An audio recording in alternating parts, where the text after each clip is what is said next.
what really happened during the Trojan War. Welcome to Collapse, where history forever changes its course. Today, we dive into the heart of a conflict where history and myth blend, where heroes and gods clash in a battle whose echo still resonates through the ages. Troy, an impregnable city, a war sparked by honor and vengeance, a siege that lasted 10 years and shaped the destiny of ancient Greece. From its legacy would rise two powers, the greatness of cities like Athens and Sparta, and the founding myth of Rome. It's the tale of a war that forged two worlds and etched its legend into eternity. But before embarking on a new adventure, don't forget to like the video and subscribe to the channel to make sure you don't miss anything. Thank you, and enjoy the journey.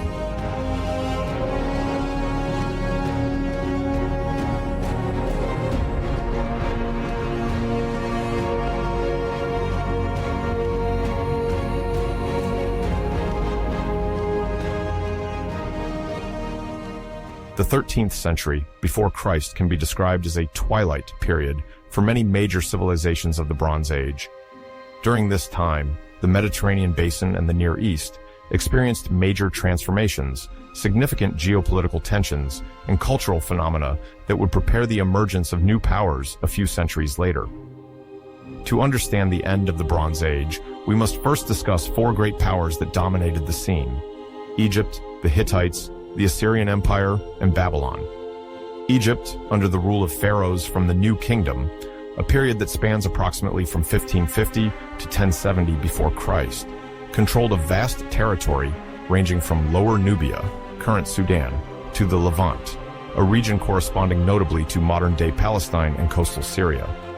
It was a leading economic and military power, benefiting from the fertility of the Nile Valley and its mastery of engineering, construction of temples, fortresses, and irrigation infrastructure. Toward the end of the 13th century before Christ, Egypt was governed by pharaohs such as Ramses II, famous for his gigantic monuments and military campaigns, notably against the Hittites.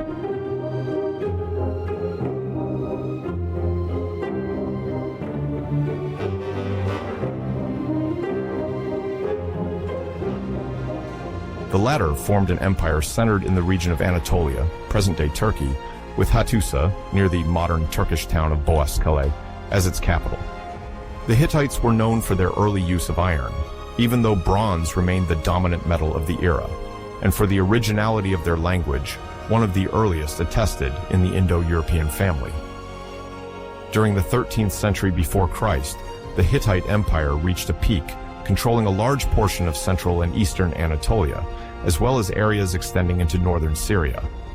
The Hittite kings, such as Hattusili III or Tudhaliya IV, maintained complex relationships with Egypt, sometimes adversaries in bloody battles, like the famous Battle of Kadesh around 1274 before Christ, opposing Ramses X to the Hittites, sometimes diplomatic partners within the context of peace treaties and matrimonial alliances.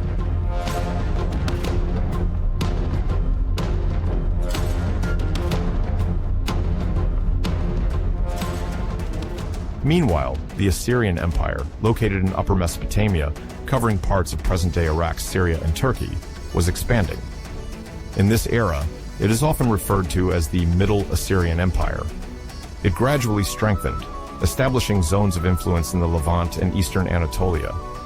The Assyrians built a structured administration, relied on a disciplined army, and began to compete with Babylon for domination of Mesopotamia.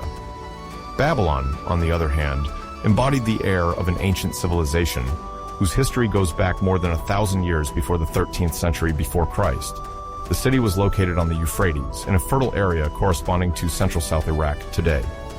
During this period, Babylon experienced fluctuations in power, sometimes subject to Assyrian influence, sometimes independent and revived under local dynasties.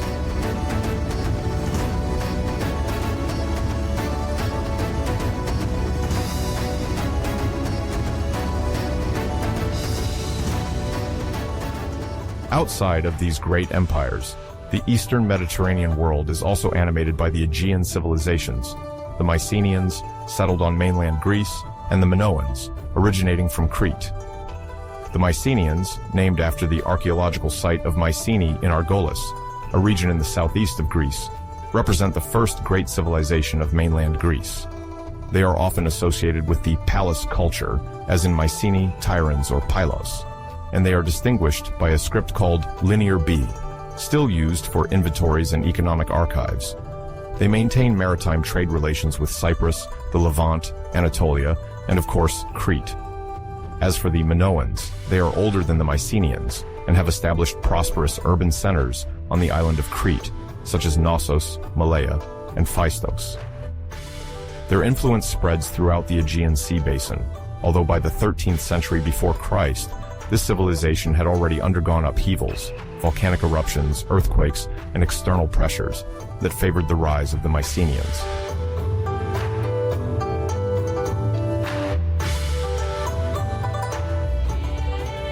In this vast ensemble, trade routes play a crucial role. Ships crisscross the Mediterranean and follow the coasts, transporting metals, copper, tin, agricultural products, textiles, bronze or ceramic objects, perfumed oils, and wines. The straits, especially those connecting the Aegean Sea to the Black Sea, the Dardanelles, and the Bosporus, hold strategic importance. Whoever controls these key passages can tax and regulate a significant portion of maritime trade. Moreover, the Black Sea harbors vital resources, grains, wood, metals, exported to southern regions. It is this complex web of exchanges, commercial alliances, and political rivalries that paves the way for the great military and diplomatic movements of the era.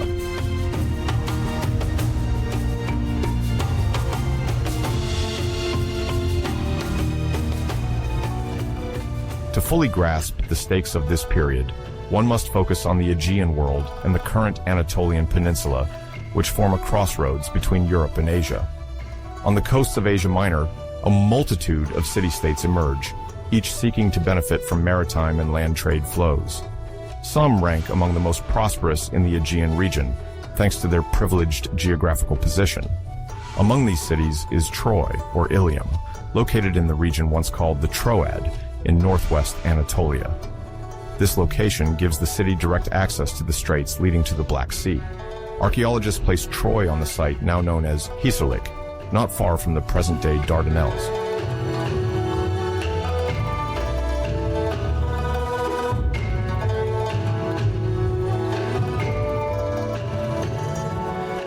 At the same time, the Mycenaeans in the southwest and various Anatolian kingdoms in the east, some regions under Hittite influence, engage in exchanges but also conflicts.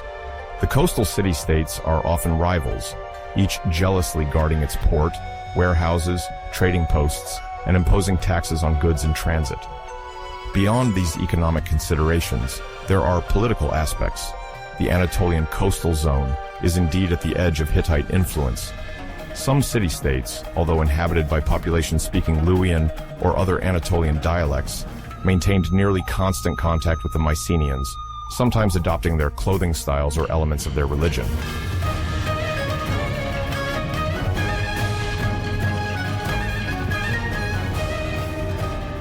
Cultural influences circulate in both directions. Artistically, the craftsmen of the Aegean, experts in ceramics or metallurgy, exchange techniques with Anatolian craftsmen, who, on their side, have long mastered stone sculpture, seal engraving, and sometimes work with precious metals like silver or gold. Likewise, religion and cult practices undergo blending. For example, there are partially similar deities among the Mycenaean, Minoan, and Anatolian pantheons, sometimes represented by terracotta or bronze idols. It's not uncommon for myths to echo from one region to another under different names. Architecturally, Mycenaean palaces, often built on fortified heights and adorned with megarons, rectangular central rooms, inspire certain constructions in Anatolian cities. Conversely, Anatolian architectural elements like posterns and some fortification techniques influence sites in the Aegean Arc.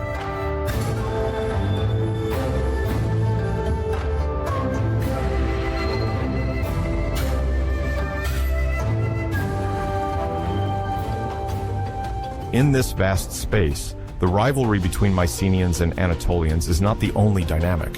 The Minoans, less powerful at this time than in previous centuries, still maintain an important network of contacts in the Aegean Sea. Merchants from Crete or other islands, such as Rhodes, continue the tradition of long-distance navigation. They supply Anatolian cities with luxury goods and participate in the artistic blending observed in many objects found during excavations, jewelry, frescoes, pottery. In the reality of the 13th century before Christ, borders are not rigid. One speaks of spheres of influence rather than true nation-states as we conceive of them today. Local elites sometimes establish matrimonial alliances to consolidate their positions and receive, in exchange, commercial or military advantages.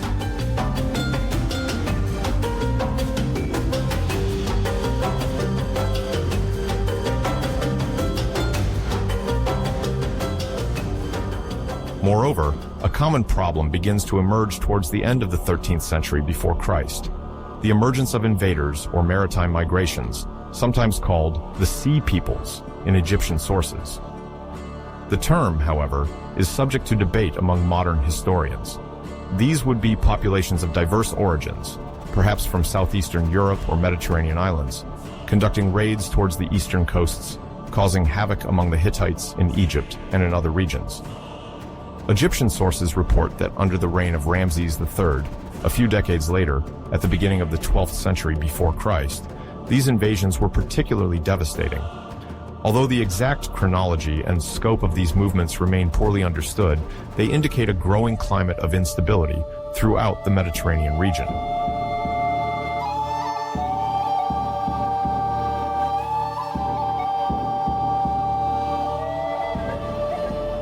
In this troubled context, the slightest diplomatic spark can escalate into a localized conflict that, through alliances, quickly takes on a regional, even international scope. Competitors contend for both the supply of raw materials, notably tin, essential for bronze making, and the control of trading ports that allow these resources to be transported. Each player, be it a great empire or an independent city-state, faces the necessity of asserting its military power to defend its interests. Embargoes and treaties follow one another, and these negotiations have a lasting impact on the balance of power.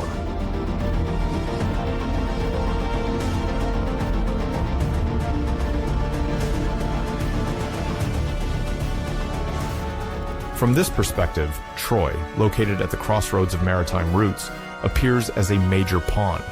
While not a large empire like Egypt or the Hittite Empire, the city can maintain a certain level of autonomy and even prosperity, thanks precisely to its key location.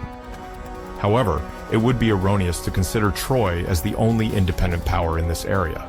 Other coastal cities, whether in southern Anatolia or on nearby islands, also defend similar interests and sometimes ally with each other to repel external claims.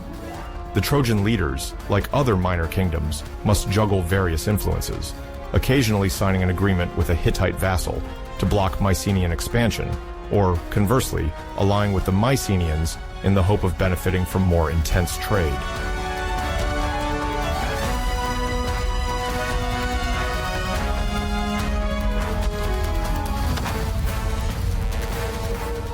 To understand the history of the Trojan War, it is essential to first examine the ancient texts that are the earliest written traces of this legendary conflict. It must be remembered that these documents, before becoming references for posterity, were primarily literary creations intended to be recited or sung in a time marked by orality. The authors, or more precisely the poets, who transmitted these narratives belonged to a tradition in which collective memory, performance, and sacred imagination played a crucial role.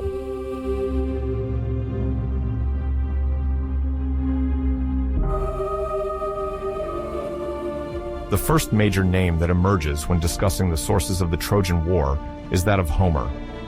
According to tradition, Homer is said to have lived around the 8th century before Christ, although his date of birth and even his existence are debated since antiquity. Two essential works are attributed to him: the Iliad and the Odyssey. The Iliad, often perceived as the cornerstone of Greek literature, recounts a decisive episode that occurs during the 10th and final year of the Trojan War. It is not a complete story of the conflict, but rather the tale of a quarrel between two major heroes, Achilles, the greatest Greek warrior, and Agamemnon, king of Mycenae and leader of the expedition.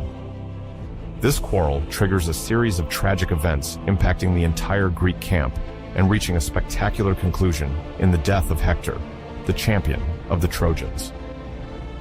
The Iliad thus depicts a heroic world governed by honor, bravery, and the variable support of the gods. For many scholars, it offers a window, albeit a poetic one, into the mentality and culture of the Greeks of the Archaic period.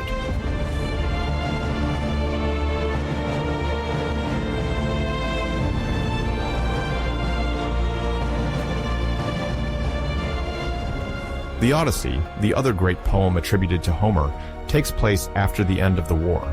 It tells the journey of Ulysses, king of Ithaca, who takes 10 years to return to his homeland after the fall of Troy. This work is just as famous as the Iliad, but focuses less on the conflict itself than on the quest to return home, the trials faced by the dispersed Greeks, and the evolution of society following a war that had shaken the Aegean world. In this epic, the tone oscillates between fantastic adventures, divine interventions, and an exploration of moral values, intelligence, cunning, courage, and even fidelity. The Odyssey also provides insight into the political and social conditions of the heroes, their families, and their kingdoms after such a long and costly conflict.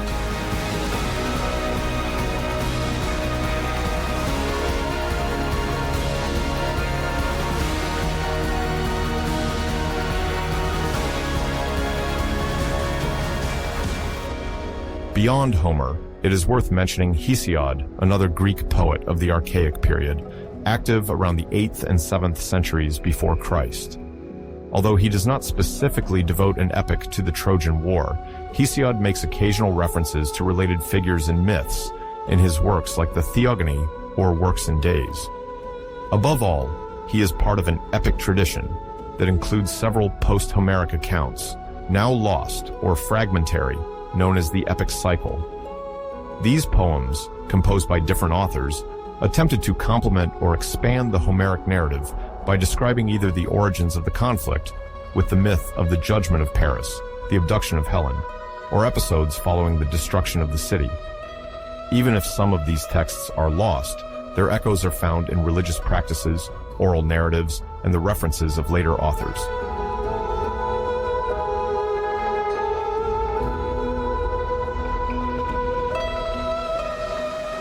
Let's move on to the Roman tradition, where Virgil occupies an essential place.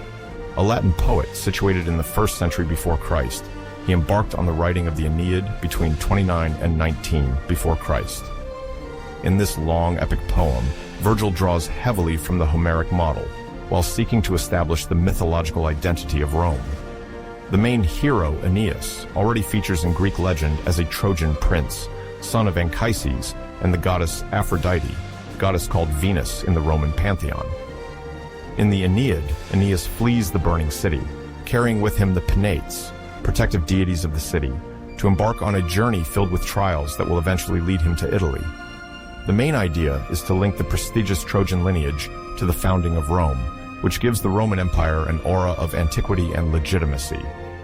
This Roman reinterpretation of the Trojan myth remains essential. It shows how two great civilizations, the Greeks and the Romans, derived their origins and glory from the same fanciful and heroic story.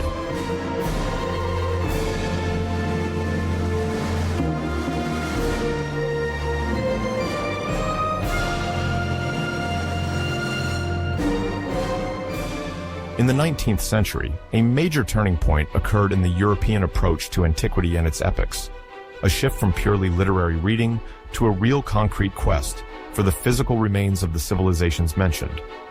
This period coincides with the rise of archaeology as a scientific discipline. It is in this context that the colorful figure of Heinrich Schliemann, a German businessman passionate about Homeric tales, emerges. Schliemann was convinced that Homer's poems describe real events and places, albeit amplified by the lens of mythology. Convinced he had located the ancient city of Troy, he undertook excavations in 1870 at the site of Hissarlik, in the northwestern region of present-day Turkey.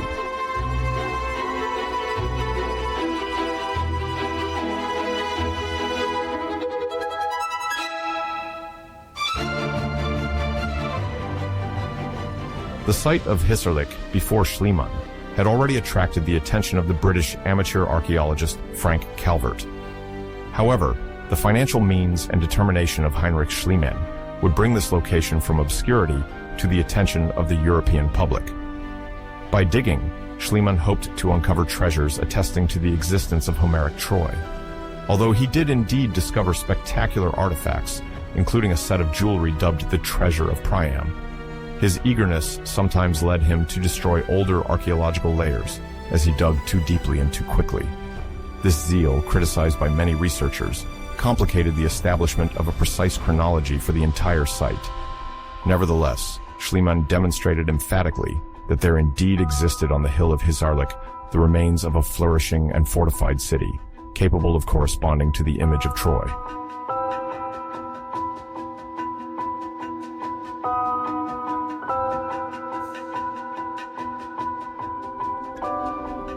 After Schliemann's death in 1890, other archaeologists took over. Wilhelm Dörpfeld, who worked with Schliemann, refined the excavation method and undertook a more systematic approach to distinguish the different layers of occupation. During the 20th century, Carl Blegen, an American archaeologist, conducted additional work on the site and further refined the chronology. Blegen distinguished several successive levels of settlement, which he named Troy I, Troy II, Troy III, etc., up to Troy IX for the later periods. His conclusions reveal that the city experienced several phases of development and destruction, ranging from the 3rd millennium before Christ to the Roman period. This discovery is crucial for anyone seeking to connect archaeological Troy to Homeric Troy.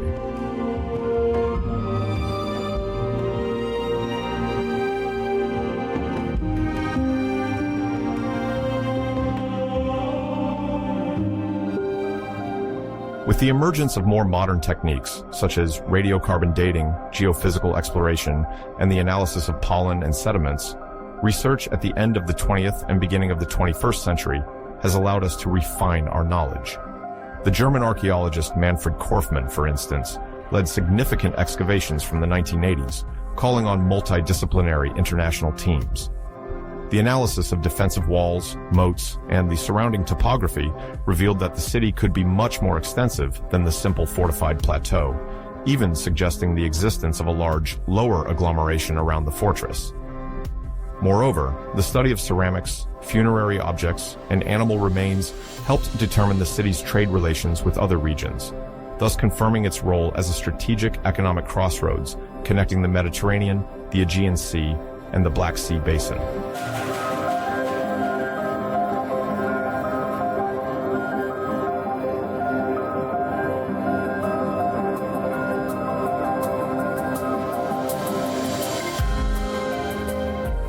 Thanks to these successive discoveries, it is now accepted in the scientific community that two archaeological layers, Troy VI and Troy VII, are particularly relevant for dating a potential war related to the Homeric tradition. Troy VI, according to estimates, would have flourished between approximately 1700 and 1300 before Christ. It corresponded to a powerful and well-fortified city, whose stone walls project the image of a metropolis capable of withstanding prolonged attacks. However, traces of possible destruction, perhaps an earthquake, must be analyzed carefully. The layer known as Troy VII, on the other hand, seems to have existed between 1300 and 1100 before Christ and shows signs of fire and armed conflict. This layer therefore offers a closer chronological match to the traditionally proposed date for the Trojan War, late 13th or early 12th century before Christ. However, interpreting these levels remains complex. Researchers debate whether a prolonged siege might have led to a shortage of resources, explaining certain structural modifications, such as the subdivision of rooms and the enlargement of storage areas.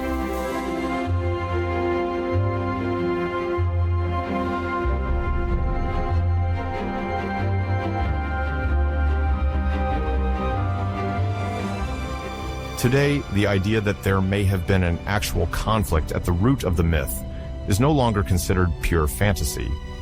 Historians and archaeologists, by cross-referencing textual and material data, generally agree on the possibility that Troy, located on the coast of Asia Minor, in present-day Turkey, could have been the scene of a large-scale military event towards the end of the Bronze Age. Hittite inscriptions from a civilization established in eastern Anatolia mention the existence of vassal kingdoms and rivalries in this area, which corroborates the image of a region coveted by multiple powers.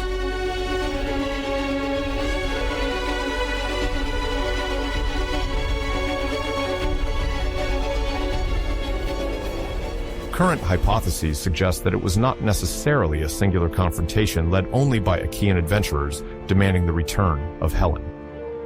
On the contrary, historians speak rather of a local conflict that escalated due to the involvement of several powers in the Aegean sphere. It is important to keep in mind the vital nature of the Dardanelles Strait, formerly known as the Hellespont, linking the Aegean Sea to the Sea of Marmara and further to the Black Sea. Controlling this narrow waterway allowed the mastery of important commercial flows of metals, grains, and other rare goods. It is therefore plausible that a fortified city occupying this strategic point aroused the covetousness of its neighbors or more distant invaders.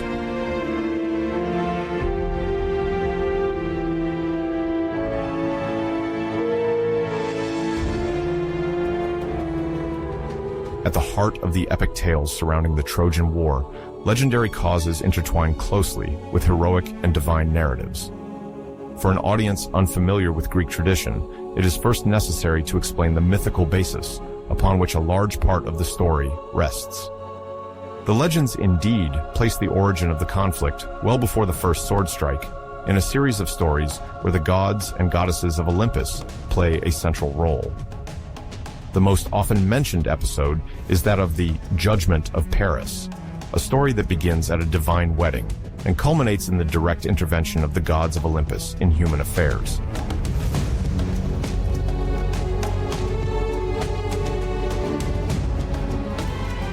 According to tradition, it all began at the wedding of Peleus, a mortal hero with Thetis, a nereid, sea nymph, destined for a great fate. This marriage was prestigious. Peleus belonged to the lineage of the Aeacids, while Thetis, thanks to her divine origins, enjoyed the protection of numerous gods. All of Olympus was invited to the ceremony, except Eris, the goddess of discord. Vexed to be excluded, Eris decided to take revenge by provoking a quarrel.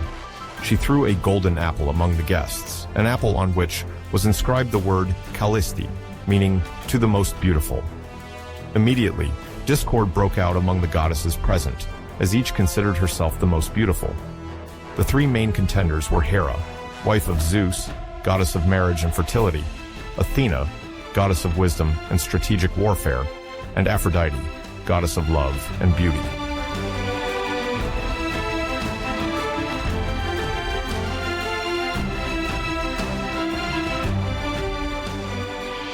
To resolve this dispute, Zeus, the king of the gods, wisely refrained from choosing the winner himself. He delegated the task to a young shepherd named Paris, who, at that time, was unaware of his royal origins. In reality, Paris was the son of King Priam of Troy, but an oracle had predicted that this boy would bring about a great disaster for his homeland. Out of fear, Priam had him exposed as a child on a nearby mountain. Spared by fate, Paris grew up as a simple shepherd until the day he was called upon to judge which of the three goddesses deserved the famous golden apple. Each tried to bribe him. Hera promised Paris political power and sovereignty over vast territories. Athena offered him wisdom and military renown. And Aphrodite proposed the love of the most beautiful woman in the world. Captivated by Aphrodite's promise, Paris awarded her the golden apple. Thus, a deep resentment was born in Hera and Athena, outraged goddesses who would never forgive Paris for his decision.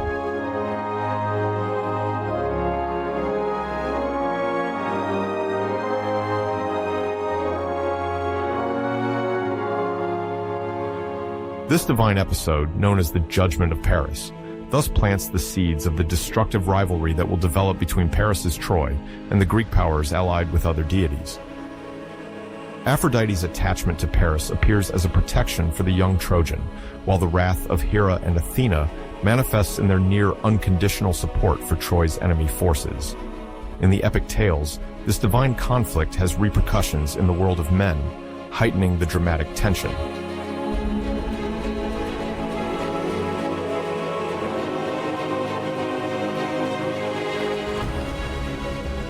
The direct consequence of this judgment was the abduction, or perhaps the consensual flight of Helen, wife of King Menelaus of Sparta, and woman considered the most beautiful of all mortals.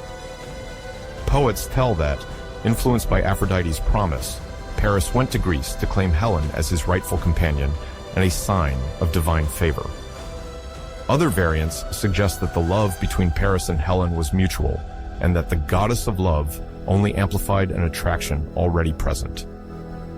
Regardless, Helen left Sparta to join the city of Troy. This action was deemed unacceptable by Menelaus and the assemblage of Greek kings, leading to the mobilization of a vast military coalition.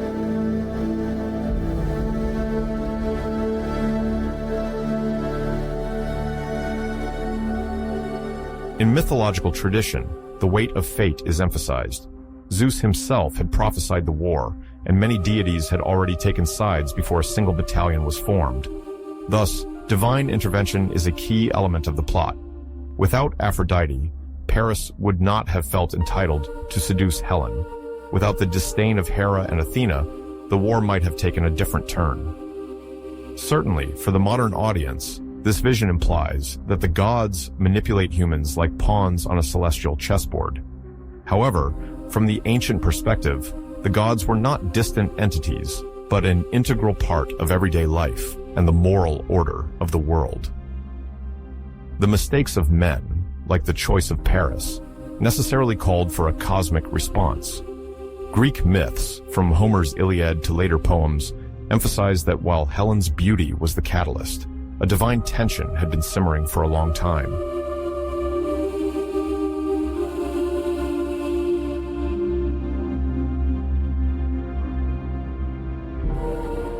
Beyond the judgment of Paris and the abduction of Helen, other legends related to the birth of the main actors of the conflict highlight their extraordinary destinies. For example, Achilles, the greatest Greek hero according to the Iliad, was the son of Peleus and Thetis, making him a demigod. It is said that his mother tried to make him invincible by dipping him in the waters of the Styx, the river of the underworld, a mythological detail that explains his only weak spot on his heel. Because she held him by the foot during the immersion, that part of his body was not touched by the magical water, remaining vulnerable. This weak spot became legendary, giving rise to the expression Achilles' heel, symbolizing a fatal weakness despite great strength. Similarly, Odysseus had a special relationship with the goddess Athena, who appreciated his cunning and prudence. In short, each major character in this legendary tableau seems linked to a deity or a supernatural episode, giving the war an appearance of a quarrel of gods by proxy.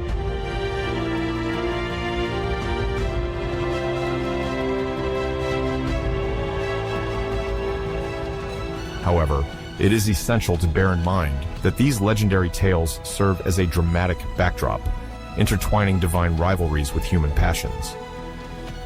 For the people of antiquity, far from being empty fables, these myths had an explanatory dimension. They justified the magnitude and violence of the war, the bravery of heroes, and the cruelty of certain battles. They also established a moral paradigm where pride, jealousy, anger, and beauty could change the course of history, just as much as courage, loyalty, and wisdom.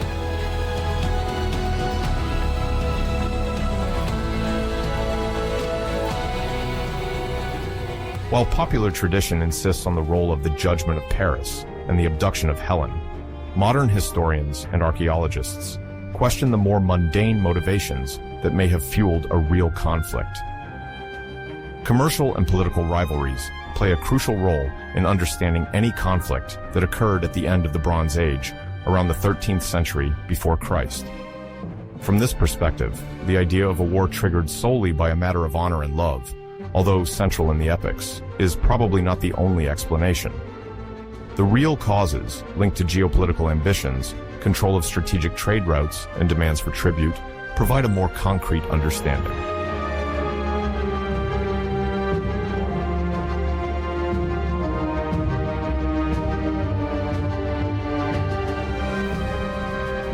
Troy, also called Ilion in some ancient texts, hence the title Iliad, was located in the region of Anatolia on the northwest coast of present-day Turkey.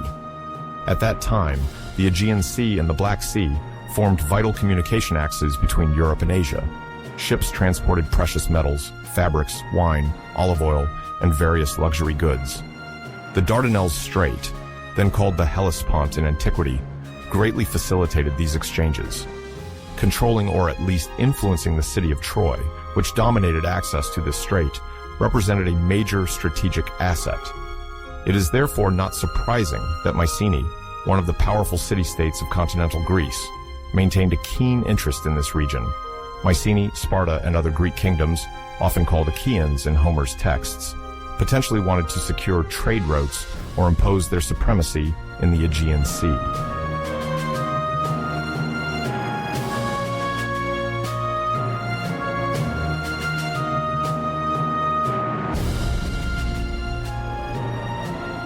Beyond the commercial aspect, one can mention a possible motive of maritime competition.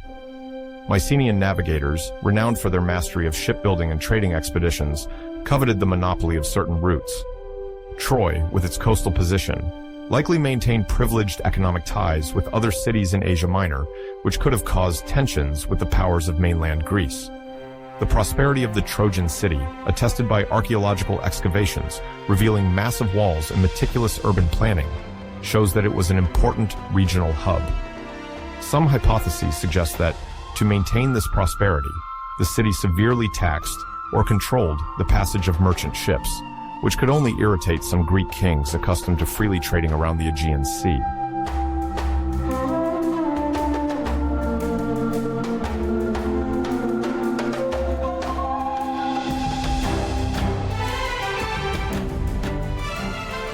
Another interpretation highlights the alliances and diplomatic play of that era. The great powers of the late Bronze Age, such as the Hittites to the east and Egypt to the south, regularly entered into treaties to ensure their territorial influence or to contain the threat of itinerant peoples. It is plausible that the region of Troy, bordering the Hittite domains, was the subject of negotiations or promises of mutual support. The archives found on Hittite sites report Anatolian cities concerned about their independence, sometimes supported by the Hittite kingdom, sometimes associated with other less formal alliances. A local conflict between an Anatolian city, like Troy, and Greek expeditionaries could very well have extended or escalated if neighboring powers saw it as a geostrategic interest.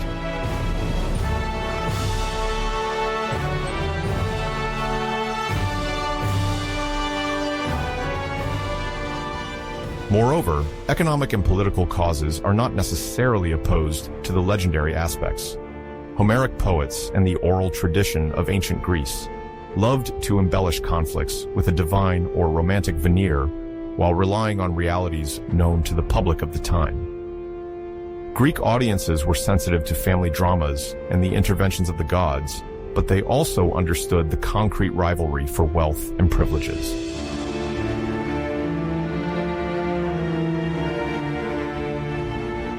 The genesis of the Trojan War, whether legendary or historical, then involves the question of alliances.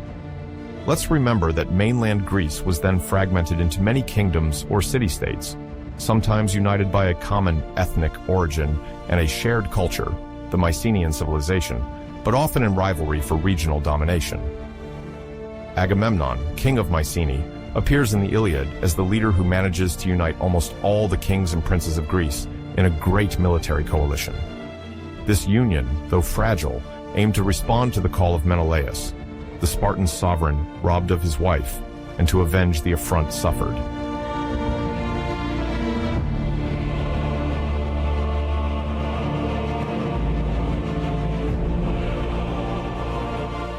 In the Mycenaean conception, kings were closely linked by sacred hospitality agreements called xenia in the Greek tradition.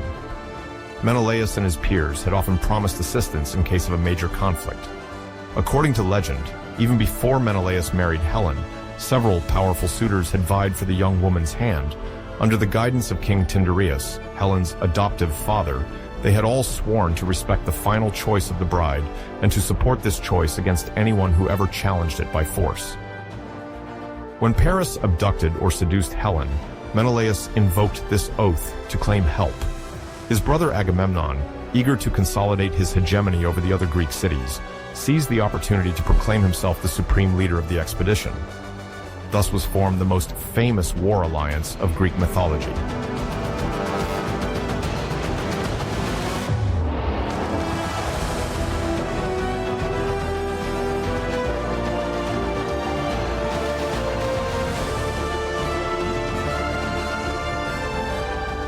Among the princes and heroes acting under Agamemnon's banner, several names have gone down in history. Achilles, son of Peleus and Thetis, whose fame would grow over the decades, was one of the military pillars of this coalition. Odysseus, king of Ithaca, played the role of strategist, thanks to his diplomatic skill and legendary cunning. Diomedes, king of Argos, and Ajax, prince of Salamis, were among the most formidable warriors. Nestor, king of Pylos, provided his experience and wise advice. Many other lesser-known leaders completed this pan-Hellenic army, all united by national pride, personal ambitions, and the thirst for glory.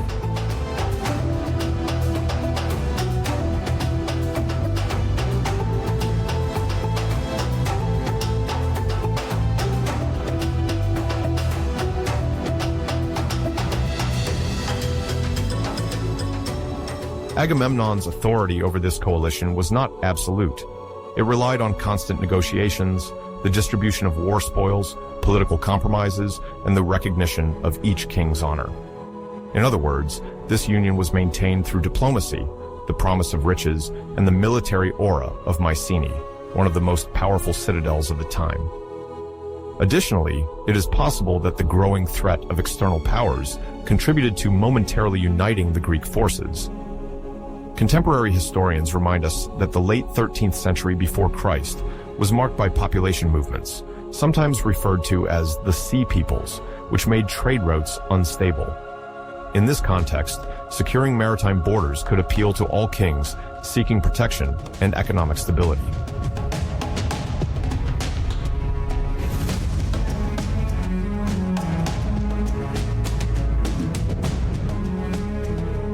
Whatever the case, when Menelaus demanded reparation for the abduction or escape of Helen, an unprecedented movement of unity took shape. Homeric accounts also highlight the collective dimension of this act. It was not limited to sending a diplomatic mission or demanding compensation. It was decided to besiege Troy. The formation of such a maritime expedition at the end of the Bronze Age required complex organization. Although the numbers vary according to the accounts, sometimes more than 1,000 ships are mentioned, which seems enormous for the time. Even if the exact number remains uncertain, the idea of a huge armada reflects the strategic importance given to this operation.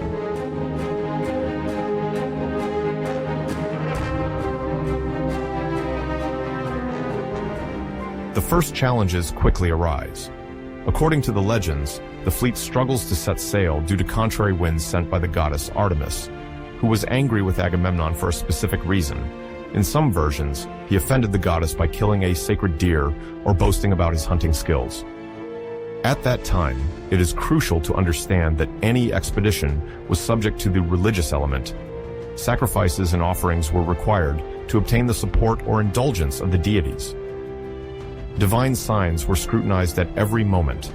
A flight of birds, the turn of a wind, or an omen in the flames of an altar could influence the decision to set sail or delay.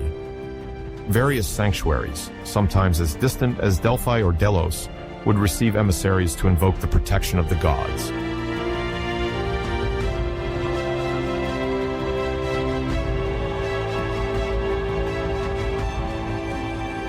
Besides these spiritual aspects, navigation at sea was itself full of difficulties. The means of navigation of the time remained rudimentary. Partial knowledge of prevailing winds, sea currents, and an approximate orientation by the stars. Crossing the Aegean Sea, dotted with countless islands, remained a logistical and military challenge.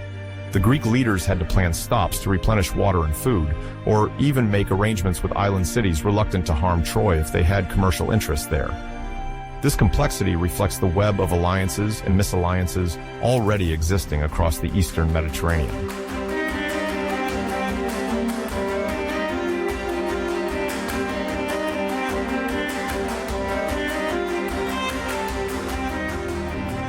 Amidst this tumult of preparations, Agamemnon faces an additional puzzle. Achilles, the greatest warrior of his time, does not appear spontaneously. According to legendary accounts, Thetis, Achilles' mother, feared for her son's life, as an oracle had predicted he would die if he participated in the Trojan War. To save him from this grim fate, she had hidden him on the island of Skyros, where he lived disguised among the daughters of King Lycomedes. Whether this anecdote is purely a mythological invention or reflects an archetypal episode of concealment mattered little to the Greeks of the time. What matters to them is that Achilles represents the invaluable military asset that Agamemnon cannot do without. His reputation as an invincible warrior, trained by the centaur Chiron, precedes his arrival, and his prolonged absence undermines the morale of the expedition.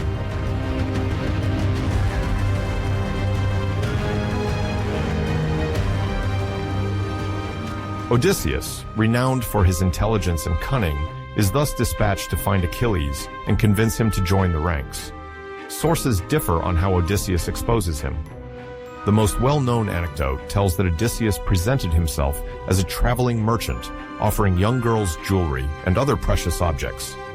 Among these articles, he subtly placed weapons, thereby attracting Achilles' attention, driven by a natural warrior's impulse to grab the shield and sword. Caught in the act, the young man is revealed. Doomed by prophecy to a brief but imperishable glory, Achilles chooses to fulfill his destiny and eventually sets sail with Odysseus.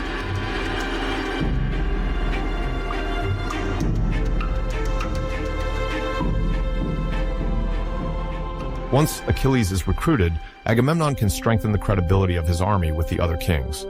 To encourage their troops, the Mycenaean leaders recount the exploits of Achilles, and the idea that this hero could stand by their side acts as a powerful motivational lever. In the eyes of the warriors, participating in a campaign led by a prestigious leader, Agamemnon, and an illustrious champion, Achilles, also means securing a share of glory for themselves. This notion of immortality through fame is deeply ingrained in the culture of Greek Bronze Age. To a modern audience, it may seem strange, but in the Homeric world, the quest for glory, called kletos, transcends the fear of death. Being remembered by future generations, sung by bards, often outweighs the hope of a long but uneventful life.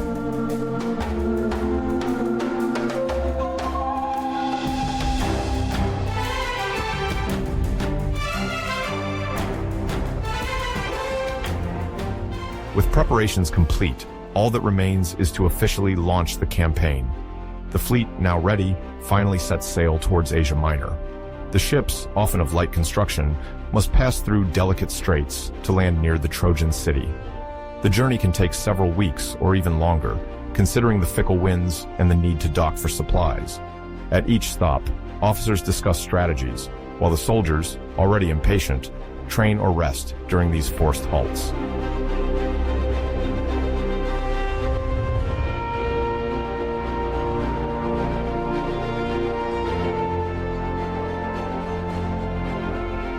Upon arrival on the Trojan shores, the tension escalates. Troy stands not far from the Dardanelles Strait, a key passage linking the Aegean Sea to the Sea of Marmara, and, further on, to the Black Sea. Whoever controls this crucial area can tax commercial ships, make and break political alliances, or threaten to disrupt the flow of goods, notably copper, tin, or grains from the north. Troy, solidly fortified, occupies a prime position, making it difficult to attack head-on. The first Greek landings take place on beaches lining the Trojan plain, often described in ancient sources as a vast terrain favorable for troop formations. The invaders, cautious, nevertheless expect Trojan garrisons ready to jealously defend their shores. Skirmishes break out immediately near the shore, leading to brief battles. Lesser-known heroes distinguish themselves here, their names not as renowned as those of Achilles or Ulysses, but whose exploits punctuate the oral stories circulating among bards and in Greek assemblies. These small battles also serve to test the Trojans' determination and assess the quality of their defenses.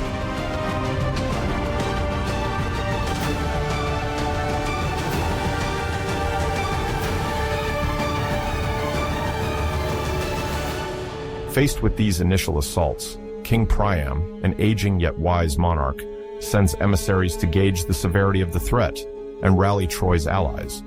Priam governs a dynasty renowned for its wealth and influence in the region. His sons Hector and Paris play key roles. Paris, of course, is seen as the origin of the conflict in the eyes of the Greeks, since he holds Helen. Hector, on the other hand, is the great Trojan champion, famed for his nobility, bravery, and keen sense of duty to his people. Beyond the royal family, Troy can rely on a network of allies from Anatolia and more distant regions, Lycia, Caria, Phrygia, Thrace.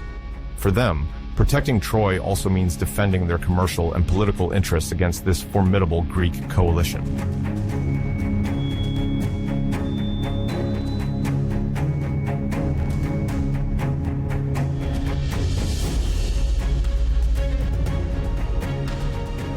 The situation becomes more complex as soon as the Greeks set foot on Trojan soil. They encounter not only the direct defenders of the city, but also a whole constellation of peoples bound by various treaties and agreements established years earlier. The shores of the Hellespont thus witness the emergence of multiple sporadic engagements. Instead of a single decisive assault, there is a series of reconnaissance battles, raids, and attempts to destroy local resources. The Greeks aim to weaken Troy from the outside by ruining its fields and cutting its supply lines. The Trojans, for their part, organize counter-offensives to maintain pressure and deprive the invaders of secure bases.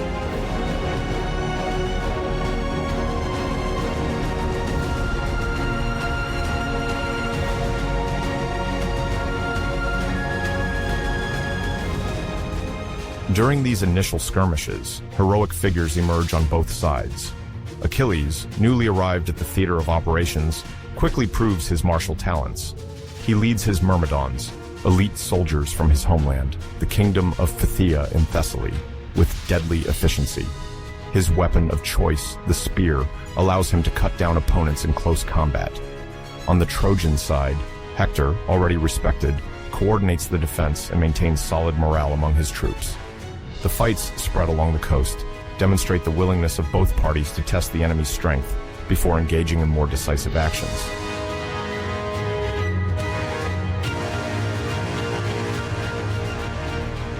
However, despite the displayed bravery, no total victory is immediately achieved. The battles around Troy have more the characteristics of an emerging siege than of a brief battle. The Greeks, aware of the robustness of the Trojan walls, establish a permanent camp near the shore, marking the beginning of a long-term installation. They build palisades to protect against surprise attacks and begin setting up a supply system by sea. The Trojans, for their part, remain in their positions, protected behind high walls. They also have internal routes to communicate with their Anatolian allies and receive new troops or provisions.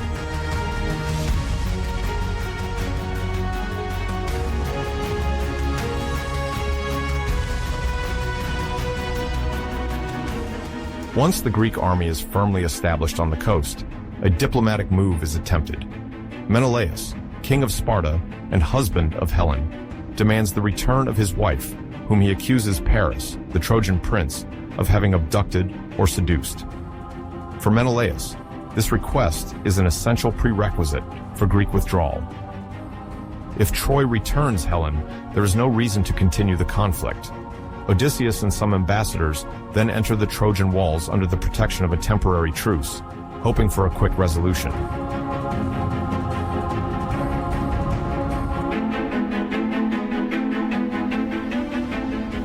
However, King Priam, ruler of Troy, firmly refuses to deliver Helen, seeing it both as an affront to his son Paris's honor and a potential sign of weakness in front of a foreign coalition.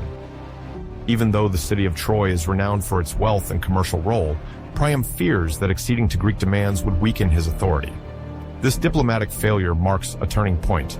The Greeks understand that they will not obtain anything through simple negotiation, and that a siege, or even a prolonged war, will be inevitable.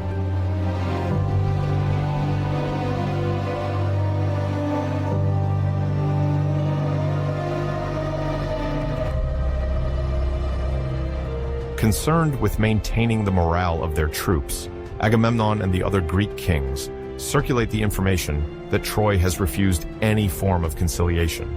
From then on, the city of Troy also prepares for resistance.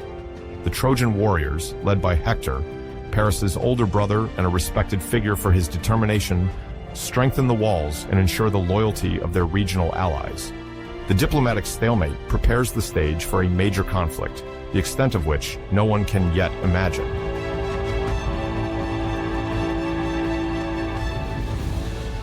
Over the months, the conflict settles into a long duration, which strains the supply and organization of the Greek camp. Modern historians estimate that the siege of Troy could have lasted about 10 years, although mythological accounts sometimes condense events. The weariness is felt. Keeping an army motivated and providing sufficient provisions becomes a real challenge.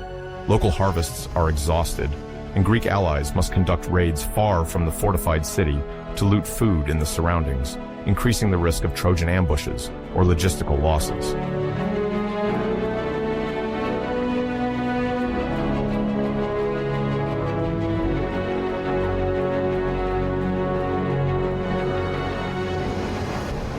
The Trojans, for their part, benefit from the support of neighboring peoples. According to tradition, Lycian contingents commanded by Prince Sarpedon joined the defense of Troy. There are also reports of Thracian warriors from the north who have a common interest in countering the expansion of Mycenaean influence. Reinforcements allow Troy to hold out longer. The besieged are not simply trapped. They occasionally launch sorties to attack Greek posts or try to cut the maritime supply line.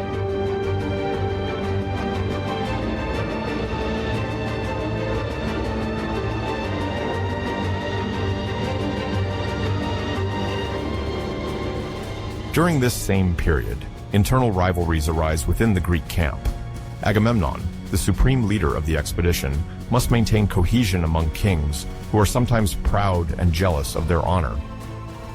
Achilles, a symbol of warrior bravery, shines in combat, but his impetuous character, combined with Agamemnon's pride, sooner or later, leads to confrontations of ego. This latent situation creates growing tension, as each one wants to obtain the glory and riches promised in case of victory.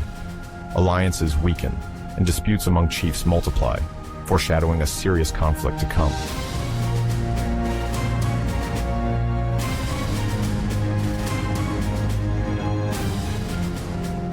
The decisive moment in these tensions occurs when Agamemnon, to assert his authority, confiscates Briseis, a captive who had been awarded to Achilles as loot. In the morality of the time, the distribution of loot and captives follows a precise hierarchy. The commander-in-chief, Agamemnon, has the power to take the most prestigious share or claim what he pleases, but this is usually done in respect of a sacred balance among warlords. However, by taking Briseis from Achilles, Agamemnon violates an unwritten code of honor, triggering the wrath of the greatest Greek warrior.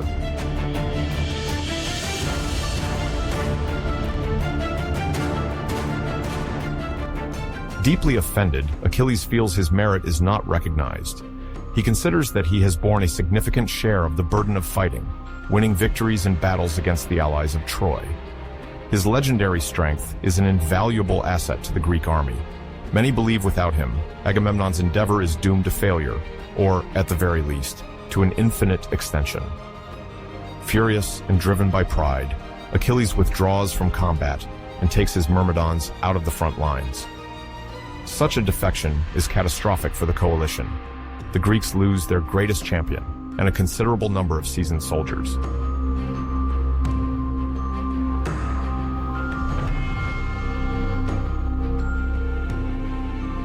This dispute, often called the Briseis affair, has immediate repercussions. Agamemnon realizes that his authority is challenged and that he may have erred in humiliating his most formidable ally. Other kings attempt to persuade Achilles to return, but he turns a deaf ear, feeling his pride is tarnished, and no compensation could cleanse the insult. The gods themselves, in the mythical vision, seem to take sides, further amplifying the passions at play. The crisis is such that it significantly weakens the Greek offensive, giving the Trojans a welcome respite to consolidate their defenses and prepare counterattacks.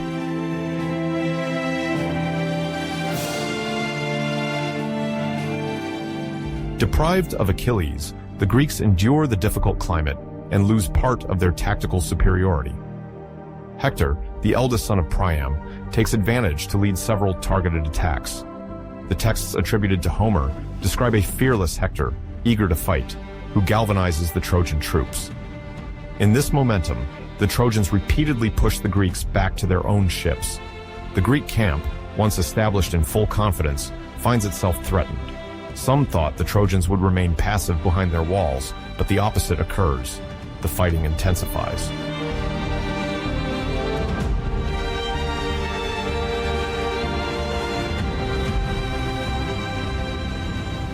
The situation becomes critical when Patroclus, Achilles' closest companion, decides to don the armor of his friend in an attempt to halt the Trojan victory.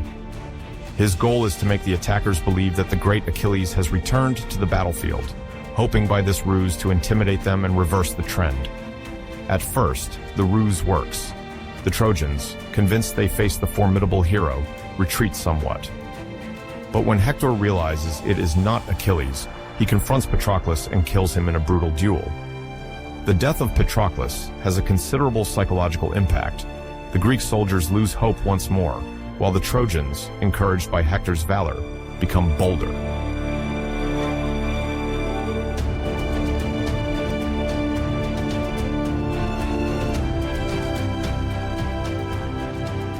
This tragic event, however, will provoke a turning point. Upon learning of Patroclus's death, Achilles sinks into a deep sorrow that immediately transforms into a thirst for vengeance. Isolated in his tent, consumed by guilt for not having supported his friend, Achilles must decide whether to lock himself permanently in his anger against Agamemnon or choose to take up arms to avenge Patroclus. He ultimately decides to return to combat and put an end to his quarrel with Agamemnon, at least temporarily. The Greek leaders, relieved, welcome him with open arms. They know that the presence of the greatest warrior in their camp can reverse the course of battles. At this stage of the conflict, Achilles' personal grudge gives way to the necessity of obtaining retribution for his friend fallen in battle. All the accumulated resentments between him and Agamemnon remain sharp, but they take a back seat when it comes to fighting.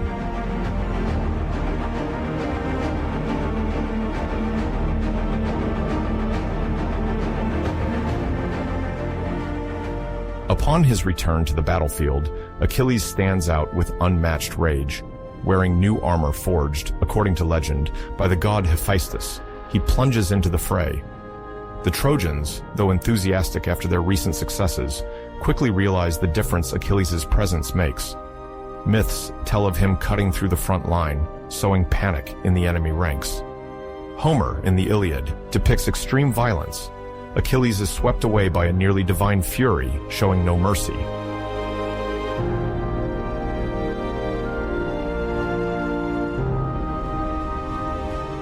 The climax of this outburst is the duel between Achilles and Hector, held under the eyes of the Trojan population gathered on the ramparts. Hector, aware of his role as the city's protector, confronts the Greek champion, even though he knows the outcome is perilous. After a tragic and epic clash, Achilles strikes down Hector. This event breaks the Trojan momentum. The most respected and beloved figure of the city has just fallen, sparking immense mourning. Grief overtakes Priam, who must find the strength to reclaim his son's body. The Trojans understand that losing Hector means losing their best defensive asset. Psychologically, Achilles' victory is a fatal blow to the confidence of the besieged city.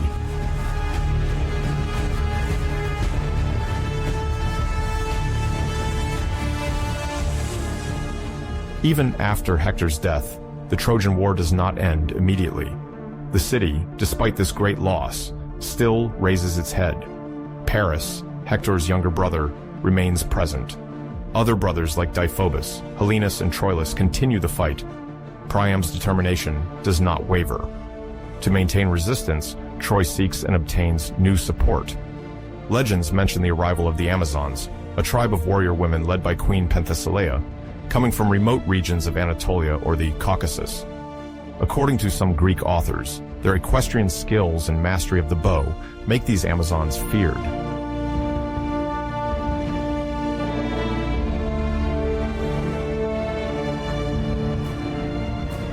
Another tradition also speaks of the arrival of Memnon, king of Ethiopia, or originating from southern lands. sometimes presented as a hero of exceptional strength, heir to a kingdom on the borders of Egypt and the Near East. Whatever the historical reality behind these figures, the symbolic meaning is clear. Troy receives reinforcement from exotic warriors, ready to fight for glory, and maybe in exchange for future commercial alliances.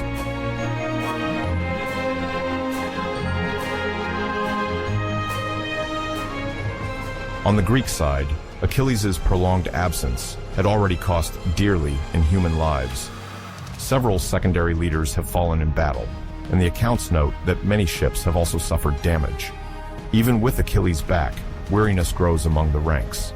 Each battle is very costly in men. Bravery and determination are not lacking, but the war stretches on with an endless succession of duels, skirmishes, and collective clashes. Several Greek cities wonder if the game is still worth the candle.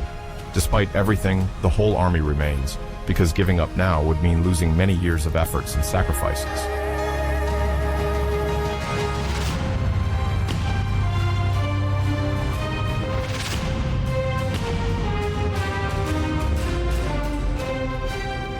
Even as Achilles' presence seems indispensable to the Greeks' success, the tragic fate of the hero materializes.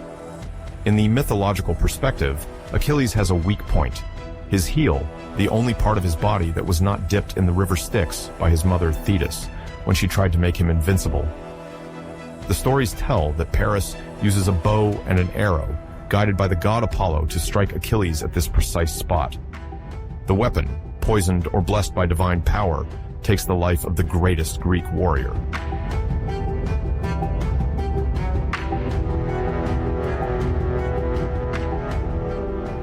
The death of Paris occurs amidst the chaotic final days of Troy. His role in the conflict is ambiguous. He is the cause of the war, but he does not shine as a formidable warrior. His brother Hector, who embodied bravery and a sense of duty, has died at the hands of Achilles. Now, Paris, although a Trojan prince, no longer has the same aura. He is a capable fighter, but far from matching the legendary heroes of his camp. Yet, he remains a prime target for the Greeks.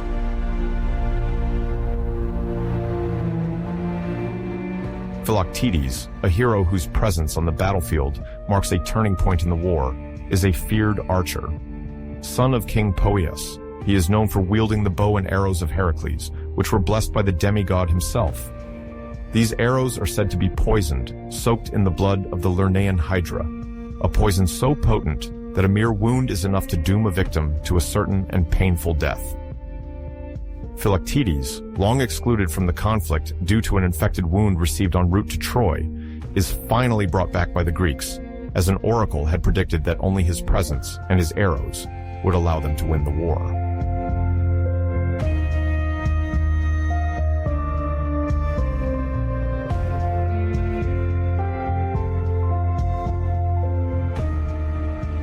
The question of how Paris is hit by an arrow while inside Troy remains a mystery.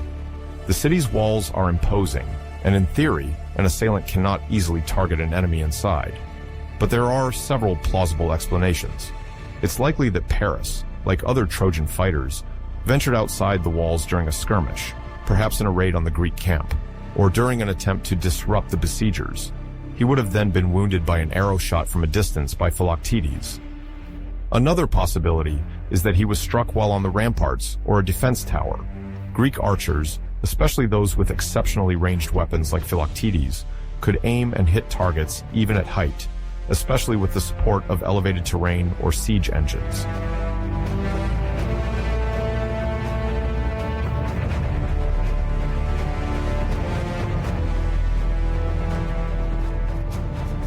No matter the case, the wound is fatal. Paris quickly feels the effects of the poison.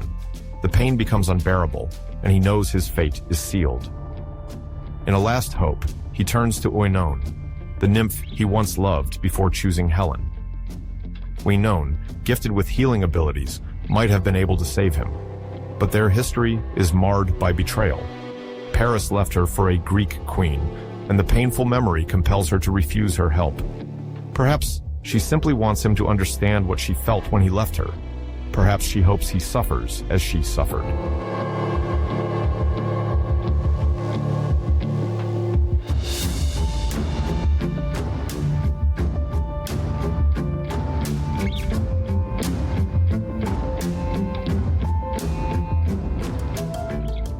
Paris eventually succumbs to his wound.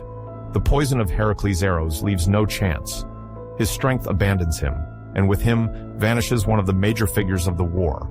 Later, when Oenone learns of his death, she is overwhelmed by remorse. She collapses under the weight of grief and ultimately takes her own life, unable to bear the idea of having refused to save the one she had loved so much.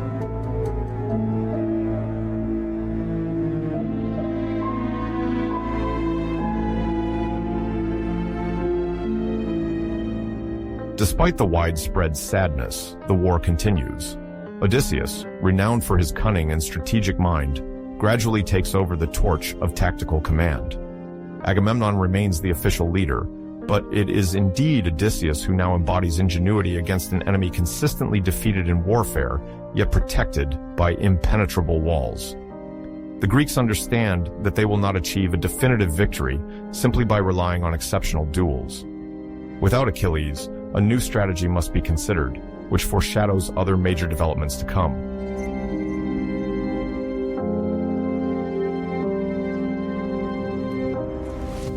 Odysseus is the one toward whom attention turns when it comes to proposing an astute plan. This is how the idea, famous to this day, of the Trojan horse is born. He suggests building a massive wooden horse, large enough to contain a detachment of soldiers hidden inside, yet impressive enough for the Trojans to view it as a genuine, sacred offering. In the world of that time, horses play a prominent role, both in war, pulling chariots, and in religious and mythical imagination. Presenting a colossal horse as a divine gift intended to appease sea gods or to honor Athena quickly garners interest from Greek leaders, as the idea seems plausible for deceiving the vigilance of Troy.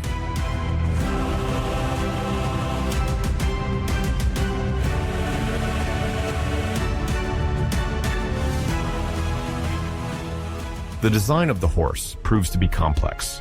It requires solid wood, skilled craftsmen, and a precise plan so that it can contain a secret cavity and not arouse suspicion.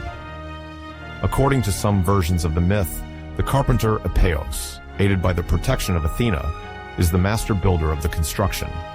The Greeks work day and night, ensuring that the clamor of their tools does not attract a Trojan counterattack. They must also spread false rumors to mask the true reason for their activities. The goal is to make the Trojans believe that the Greeks are abandoning the siege and leaving this monumental statue as a symbol of allegiance or surrender. Once the horse is completed, it far exceeds the size of any human being. Its stature, carved and decorated, displays motifs recalling both military power and religious devotion. Seen from the outside, it looks entirely like a solemn offering.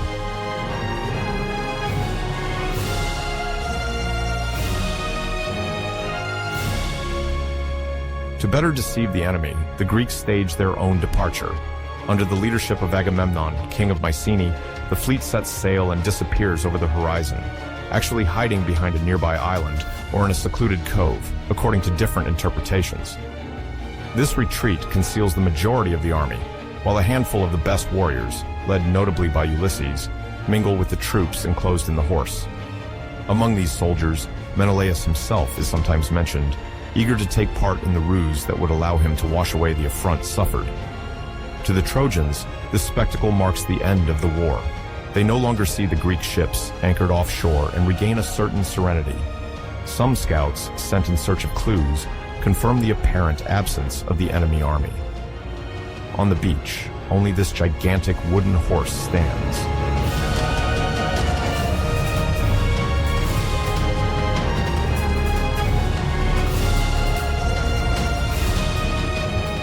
When the people of Troy discover this unusual sculpture, reactions differ.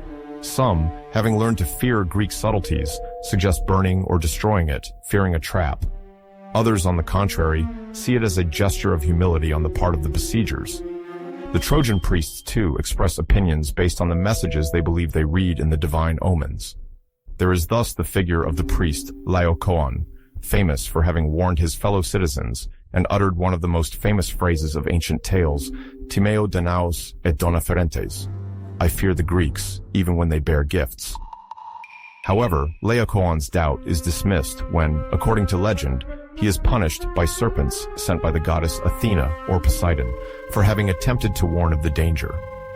Faced with this death, seen as a sign, the Trojan population ultimately accepts the offering, convinced that the gods wish for this sacred object to enter their city.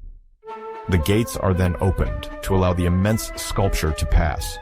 The Trojans, in jubilation, are completely unaware that soldiers are hiding inside.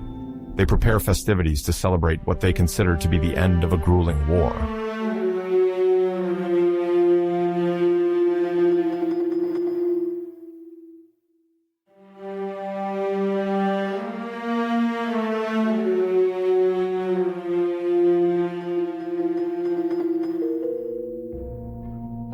Once night falls, while the Trojans sleep or feast in the idea of a definitive victory, Ulysses and his companions execute the second phase of their plan. Slowly, the Greek warriors enclosed in the horse open the interior hatch, slip out of the statue, and neutralize the guards assigned to watch the walls. At the same time, a signal is given, usually a torch brandished from the ramparts, to alert the Greek fleet that is turned back under the cover of darkness. The ships quickly approach the shore, unloading other troops ready for the final assault. All then converge on the gates, which are opened from the inside, allowing the rest of the army to rush into the sleeping city.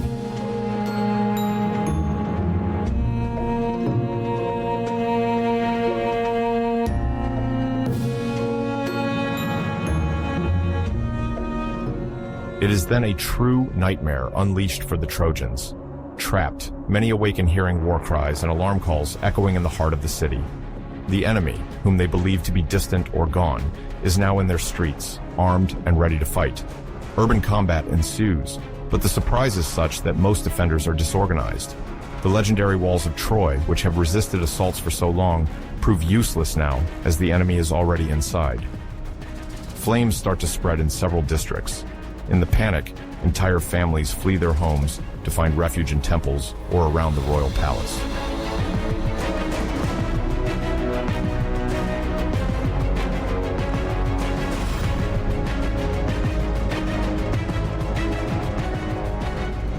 King Priam, aged and weakened by these long years of conflict, takes refuge in the sanctuary of Zeus Herseos, according to ancient accounts. Amidst the sacred columns, he seeks divine protection, unable to return to the ramparts to lead his defense. But the fury of the victors spares no one. In the Iliad, Homer does not describe this episode in detail, as the Iliad ends before the fall of the city. However, in other epic accounts or related legends, King Priam is murdered by Neoptolemus, the son of Achilles, symbolizing the total collapse of Trojan royalty. The Greeks, blinded by their thirst for vengeance, set fire to palaces and sanctuaries. The massacre spreads to the streets, and the carnage spreads. The cries of distress barely cover the rumbling of chariots, the clash of swords, and the crackling of flames.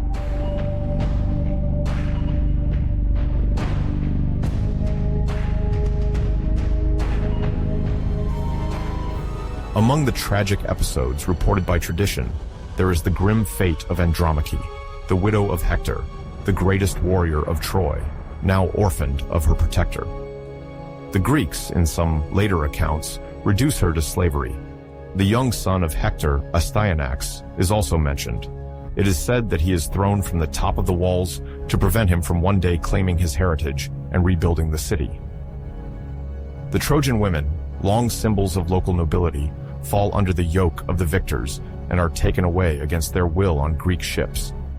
Hecuba, Priam's wife, is taken prisoner.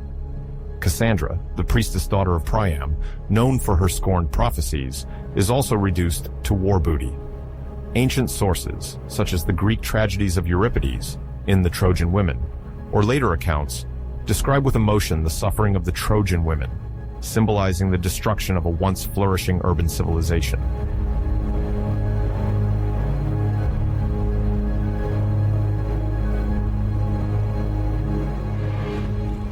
During the sack of Troy, the loot is enormous.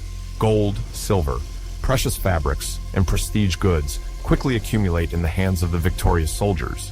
The royal palaces, renowned for their wealth, become the scene of a frantic search for treasures. The Greeks break divine statues, seize offerings and sacred objects, even committing sacrilege within the very temples. However, beyond material wealth, it is the honor of the Trojans that is trampled, the culture and memory of a mythical city that sinks. The millennial city, identified today with the hill of Hisarlik in Turkey, is ransacked from top to bottom. The walls, almost insurmountable during all those years, are demolished or set ablaze.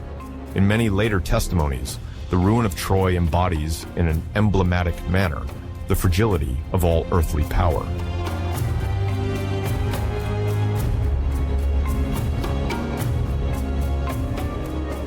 The accounts affirm that this sudden and brutal fall ended at the first light of dawn. In several versions, it is mentioned that the black smoke from the fire still hovered for several days, a visible sign for miles around. This dreadful spectacle marked a turning point in the history of the region. The city, which had resisted for so long, existed only as a field of ruins.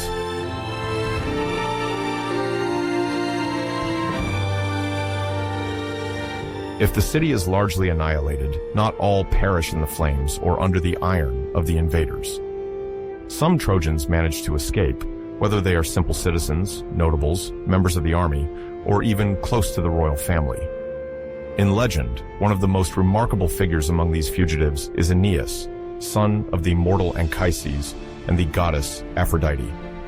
He often appears in ancient accounts as the quintessential survivor, charged with bearing the burden of the Trojan lineage and, in Roman tradition, ensuring its continuity.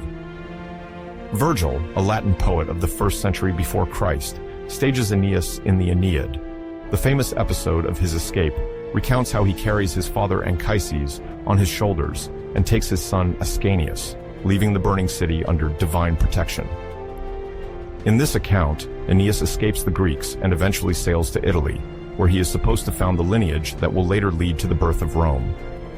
This literary tradition ties Roman civilization to the Trojan heritage, legitimizing at the same time the greatness of the future Rome as the heir of a once prestigious city.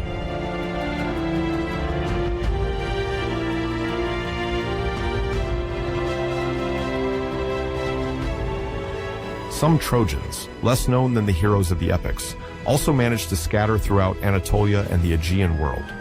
Some would seek refuge in neighboring cities, sometimes friendly, sometimes neutral, trying to rebuild their existence. Modern historians wonder to what extent these legends reflect real population movements at the turn of the Bronze Age. The routes taken by these survivors vary greatly in tradition. It is not excluded that, on a historical level, the destruction of a major site like Troy might have led to migratory flows in the region, going to nearby islands, to the Greek mainland, or even to more distant lands in the eastern Mediterranean. If we are to believe ancient poets, some Trojans would also have reached the coasts of the Black Sea, where they would have lived among other Anatolian peoples. Thus, the Trojan diaspora, although largely mythified, testifies to a deep upheaval that accompanies the fall of the city.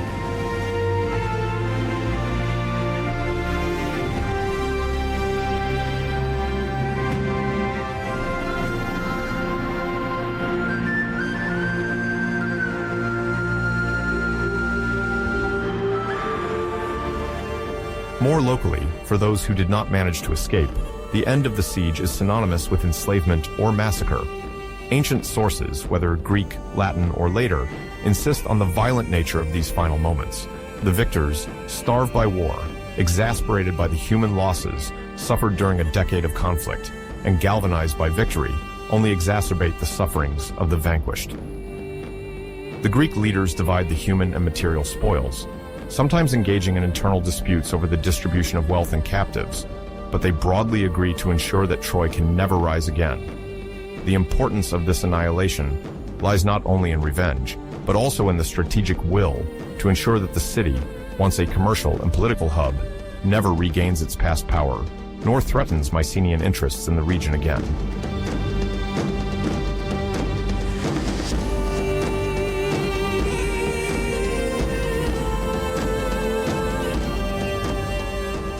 The Greek fleet is preparing to leave the Anatolian shores, taking with it the spoils, some captives, and above all, deep traumas. We cannot minimize the psychological impact of a war that lasted, according to tradition, about a decade. For many, The hope of returning home and finding a stable kingdom is the only comfort. Yet this return, far from being triumphant, proves fraught with obstacles and punctuated by tragedies.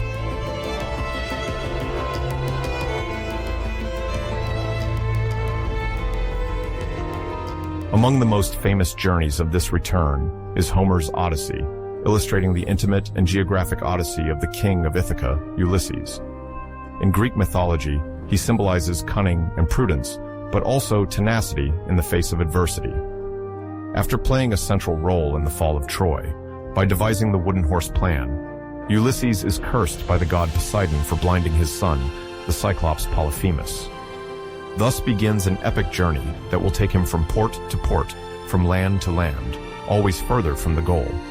He faces storms caused by contrary winds, monsters like Charybdis and Scylla, spells cast by the sorceress Circe, and even the temptation of the siren's song.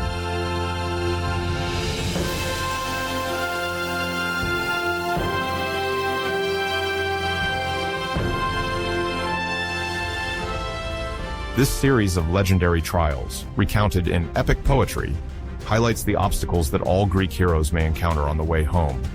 The shores of the Mediterranean are then unsafe, and one must constantly negotiate or fight to keep one's crew alive. Beyond the myth, it is possible that these tales reflect real navigations, sometimes extended by unfavorable weather conditions or by conflicts still ravaging different coasts. In the historical or proto-historical reality, the Mediterranean at the end of the Bronze Age is far from being a pacified space.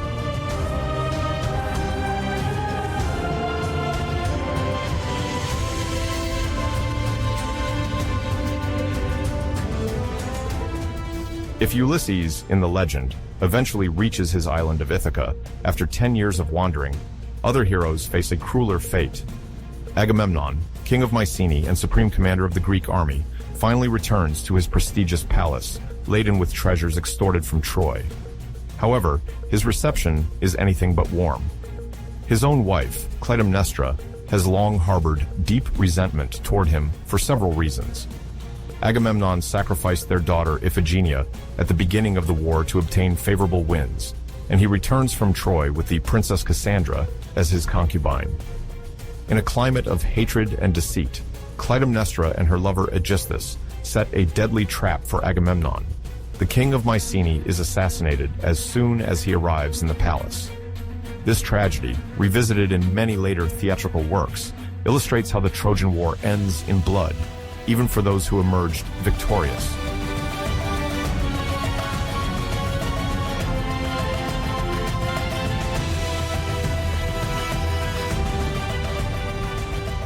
Other heroes pay a high price for their actions on Trojan soil. Ajax the Great, one of the bravest Greek warriors, takes his own life, according to some versions of the story, after falling into madness or being humiliated when disputing Achilles' arms with Ulysses. Menelaus, king of Sparta, manages to retrieve his wife Helen, but their voyage extends for several years before they can return to the Peloponnesian Peninsula. Many leaders face storms or internal rebellions from their crews, and some expeditions disappear at sea. This cascade of tragic destinies underscores the unstable climate prevailing around the Aegean Sea at that time.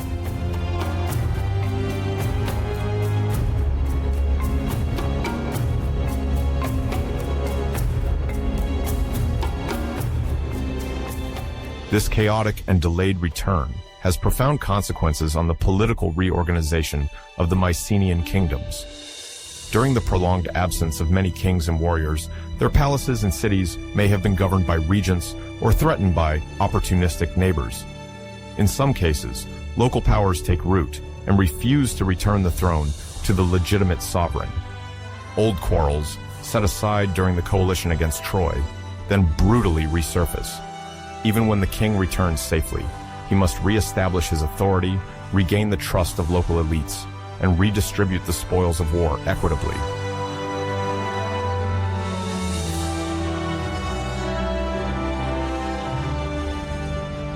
In more stable cities, these upheavals nevertheless accelerate the transition to new models of governance.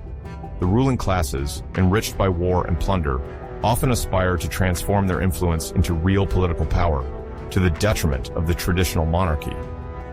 Gradually, the palatial structure that characterized the Mycenaean era, with powerful kings living in large fortified complexes, weakens.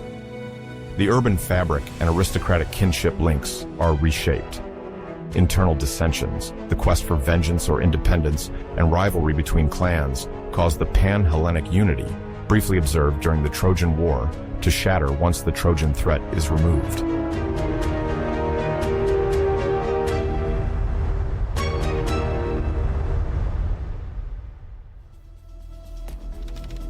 Economic and political disruptions often appear correlated with migratory movements.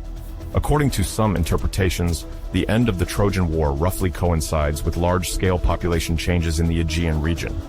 Contingents of warriors or entire families, disappointed or ruined by the war, may have chosen to emigrate, taking with them their culture and know-how.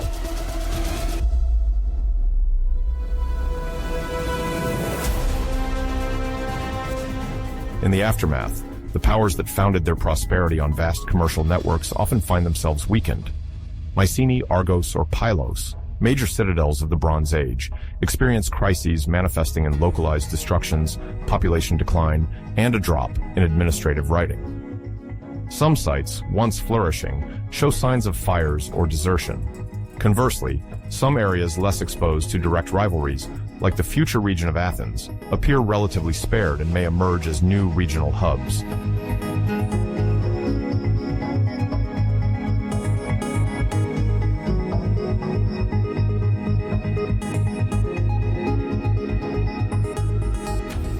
In Asia Minor, the fall of Troy removes a prime commercial position from the region. However, it is not immediately a vacuum of power that establishes itself, as the various small city-states along the coast quickly seek alliances and reorganize.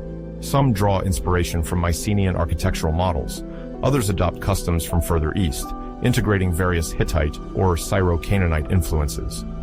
In sum, the cities follow divergent, sometimes contradictory paths, with attempts at expansion and defensive retreats both occurring.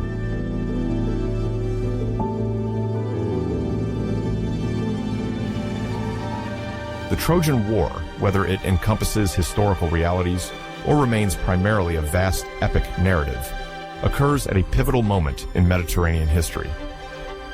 In the last quarter of the second millennium before Christ, several great powers undergo cycles of crises and collapses that radically transform the political landscape. The destruction of Troy thus fits into a broader context and contributes in its way to the end of the Bronze Age.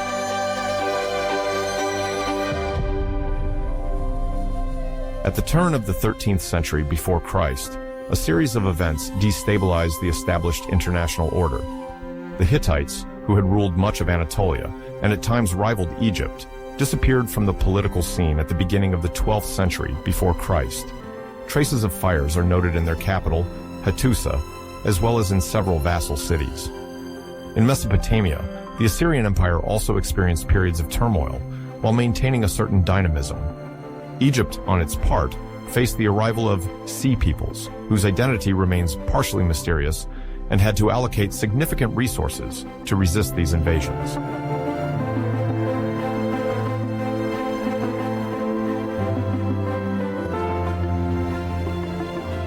In the Aegean world, the Mycenaean palaces that had dominated the scene for several centuries were largely affected. Archaeological remains show traces of successive destructions, sometimes accompanied by changes in social organization. Fortified sites, such as Mycenae or Tiryns, did not completely disappear, but their cultural and economic influence was considerably reduced. Artistic production, writing, and long-distance transactions became rarer.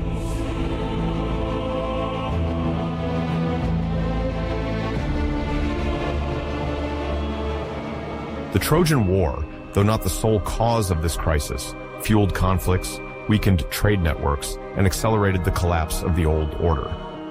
The difficult returns of the Greek heroes, coupled with civil unrest, only added to the prevailing instability. It is therefore highly probable that the confluence of climatic factors, migratory tensions, political collapses, and prolonged wars crystallized at the same period, producing this domino effect observed in several regions of the Mediterranean basin.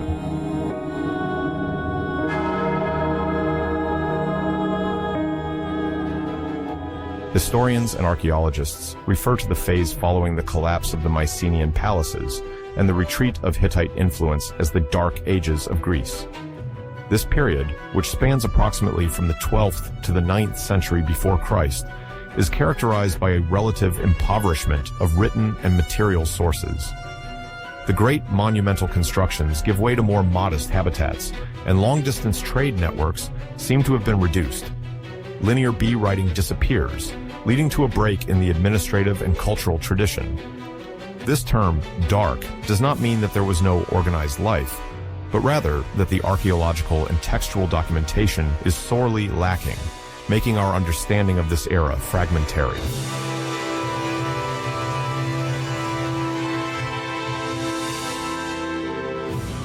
In this context, the memory of the Trojan War is perpetuated through epic songs and oral legends.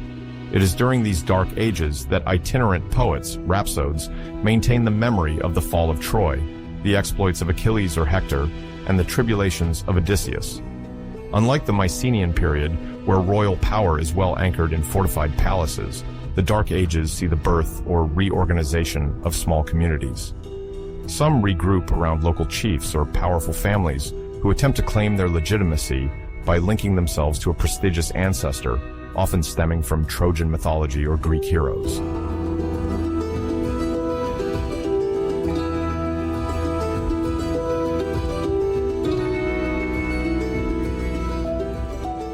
Simultaneously, the absence of centralized political structures facilitates the mixing of populations. Greek groups migrate eastward to Ionia, while others settle in southern Italy or Sicily, paving the way for future colonies. Family ties, land allocations, and the protection of community interests sometimes encourage the emergence of new forms of political organizations.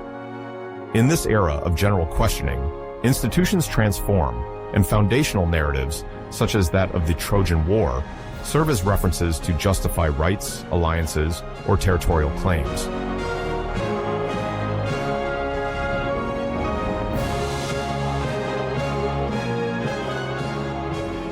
On the cultural front, iron metallurgy, less costly and more accessible than bronze, gradually gains ground. Production centers reorient to manufacture tools and weapons of iron, accelerating economic and social changes. The former elites, based on the control of bronze and tin, face competition from new actors. This metallurgical revolution, coupled with changes in agricultural structure and land distribution, draws a new social landscape where wealth and power can be founded on other resources than precious metals or rare commodities.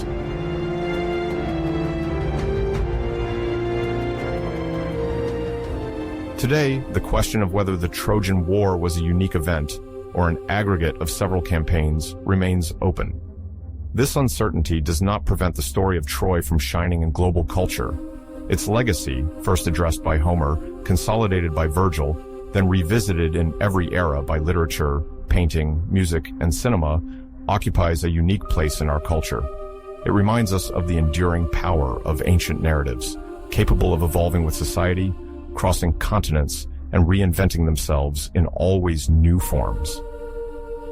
Whether one takes a purely poetic view or relies on the material clues gathered during excavation campaigns, Troy remains a crossroads where memory, art, and science meet.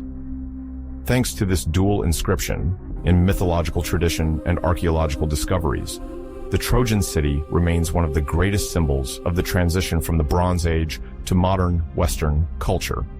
Its literary, artistic, and historical legacy illustrates how a narrative, originally motivated by Homeric hymns, can become a universal reference, uniting researchers, readers, spectators, and dreamers around the same quest, understanding what, in the glorious past of Troy, touches the essence of humanity.